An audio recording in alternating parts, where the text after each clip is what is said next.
La perspective la plus simple est celle avec un point de fuite. Alors après, vous pouvez en mettre autant que vous voulez, hein.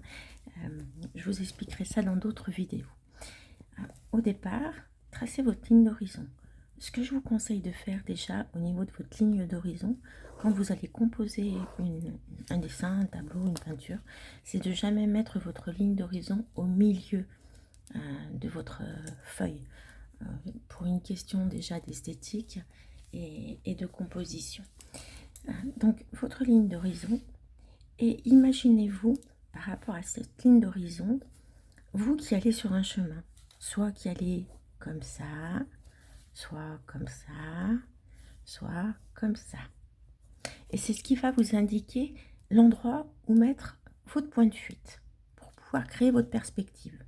Alors moi j'imagine que je vais comme ça, je vais donc mettre mon point de fuite ici, sur ma ligne d'horizon. Et toutes les lignes qui sont à l'horizontale vont partir de ce point de fuite. Ce qui fait que, bien entendu, ma ligne d'horizon est droite. Par contre, tout ce qui va être haut d'immeubles, haut de maisons, haut de personnages, haut d'arbres, voilà. À chaque fois, vous allez venir ici. C'est-à-dire que pour ma première maison, si elle se situe ici, je ne vais pas faire une maison comme ça, ou un immeuble comme ça, je vous montre. Normalement, vous auriez fait ça, ça, parce que là, vous auriez été en face et vous auriez quelque chose qui est droit. Si votre point de fuite est ici, le haut de votre immeuble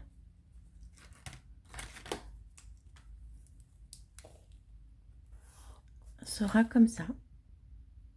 Par contre, tout ce qui est à la verticale restera à la verticale. Donc, le haut de mon immeuble est tracé. Maintenant, les côtés qui sont verticaux vont bien être comme ça. Par contre, ce qu'il faut faire attention, c'est que c'est pas parce qu'on a une ligne d'horizon qu'on doit s'arrêter sur sa ligne d'horizon. Souvent, ben, voilà, vous faites votre petit trottoir, vous faites le bas de votre maison. Et là, tout pareil, on se sert de notre point de fuite.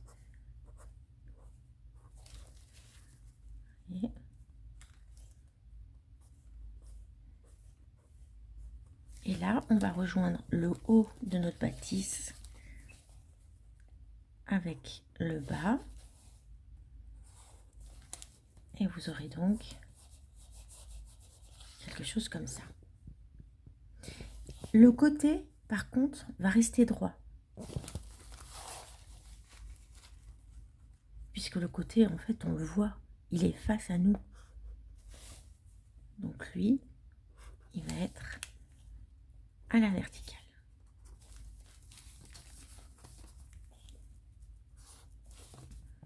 Et vous voyez que déjà, vous avez une profondeur, une perspective, avec une impression de bouger par ici.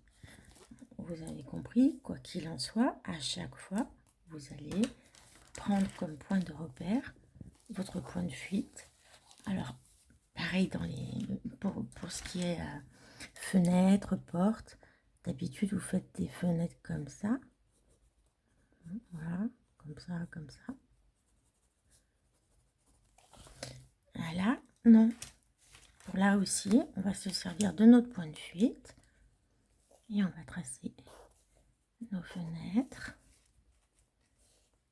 de cette manière. Et là, puisque c'est vertical, on va rester droit. Et là, vous voyez apparaître vos fenêtres à la verticale. Ça va se faire automatiquement, mais sachez que plus on s'éloigne, plus les objets deviennent petits. Là, de toute façon, ça va être très simple puisqu'on n'aura plus qu'à suivre le point de fuite. Mais il faut vous dire aussi que les fenêtres vont se rapetisser. Et l'espace entre chaque maison, c'est-à-dire que si toutes nos maisons étaient espacées d'un carreau, Eh bien ici, on aurait presque l'impression qu'elles se touchent. Parce que les intervalles se réduisent. Et la grandeur de la maison aussi.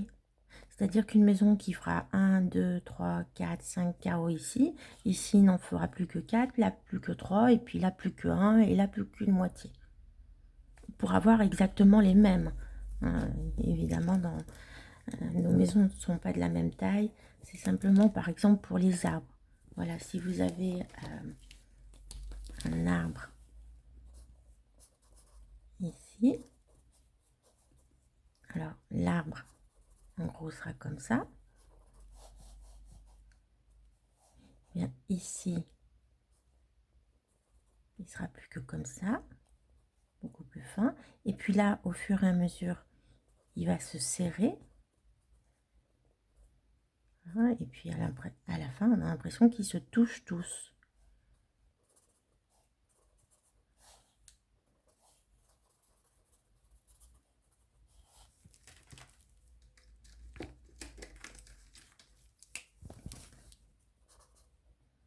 J'espère que c'est plus visible pour vous, que vous comprenez mieux.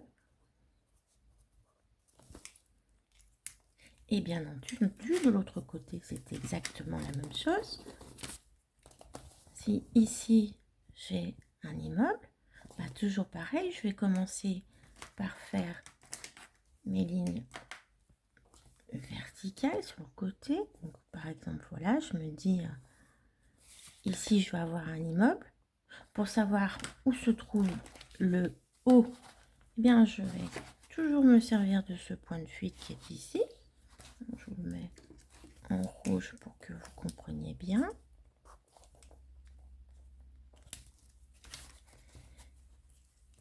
Et vous allez tracer comme des rayons, hein, si vous voulez. Au départ, vous pouvez même le faire au crayon à papier, comme ça vous aide. Moi, je vous le fais en pointillé. Et voilà, de cette manière, je vais savoir où se trouve le début et la fin de ma bâtisse, qui est ici. Ouais, donc, voilà, ma bâtisse est ici. Et pareillement, je vais faire les fenêtres, les portes. Voilà, la fenêtre qui est ici. Et ce qui est à la verticale reste à la verticale. Donc, là, c'est vertical. Hein, donc, on ne bouge pas. Voilà. Je reste comme ça. Et tout ce que je vais faire à l'intérieur, hein, que ce soit les petits carreaux, les croisements de la fenêtre, à chaque fois, je vais me servir de ce point de fuite.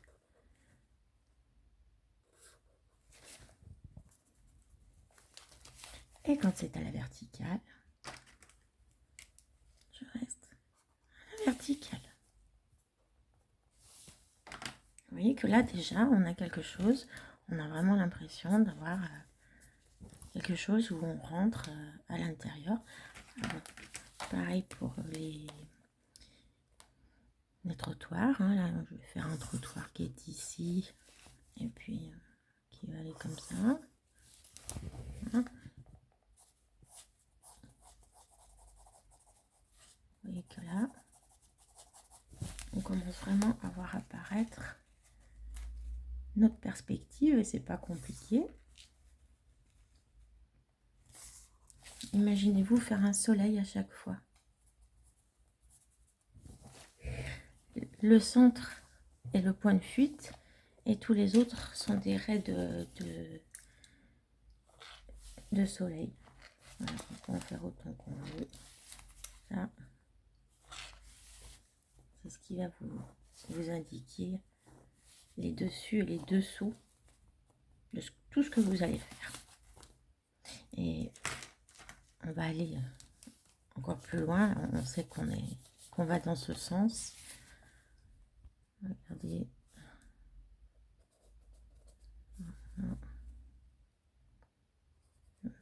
On est sur la route, là, on est dans la voiture.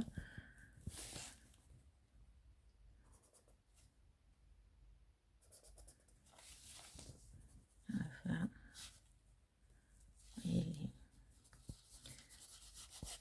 les traits qui sont sur la route. Et là, normalement, on doit bien voir qu'on va dans ce sens.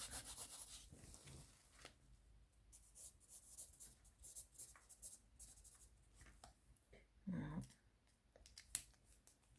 Après, on n'a plus qu'à gommer tout ce qui nous sert à rien et on a vraiment l'impression d'aller par ici. Alors, on n'est pas obligé non plus de toucher le bord. Là, moi, je vous montre le point de fuite. Déjà, vous pouvez avoir quelque chose uniquement comme ça, voilà, sans aller plus loin.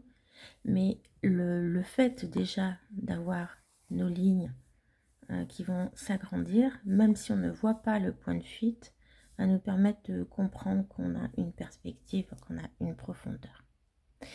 Maintenant, nous allons peindre ça en aquarelle avec un spalter uniquement. Voilà ce que nous allons faire. Vous voyez que le point de fuite pour moi se trouve ici. On voit bien les lignes, voilà, qui partent ici. Et puis l'intérêt de ce petit paysage, c'est que nous allons le faire essentiellement avec un spalter. Donc le spalter, c'est le gros pinceau, vous voyez souvent utilisé dans les vidéos. Et uniquement en faisant ça, voilà, ça va nous permettre justement de nous dire, ah, là ça va comme ça, là ça va comme ça. Voilà, si vous êtes intéressé par cette peinture, eh bien, je vous laisse cliquer pour voir la deuxième partie. Et sinon, j'espère que ces informations vous auront été utiles et vous auront permis de mieux comprendre la perspective avec un point de fuite. Si cela vous intéresse, je pourrais vous le faire avec 2 points de fuite.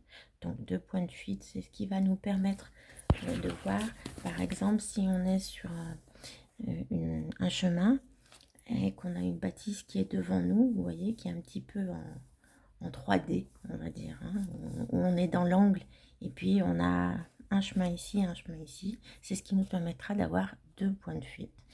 On peut le faire aussi avec 3 points de fuite, c'est-à-dire voir comme si on était un peu un oiseau ou si on était une fourmi, voir de dessus ou voir de dessous. Et puis après, le nombre de points de fuite est illimité, mais ça devient un petit peu compliqué parce qu'on est un petit peu dans la lévitation. Voilà le mot que je cherchais. Je vous remercie, j'espère vous avoir été utile et je vous dis à très bientôt et surtout pour la suite.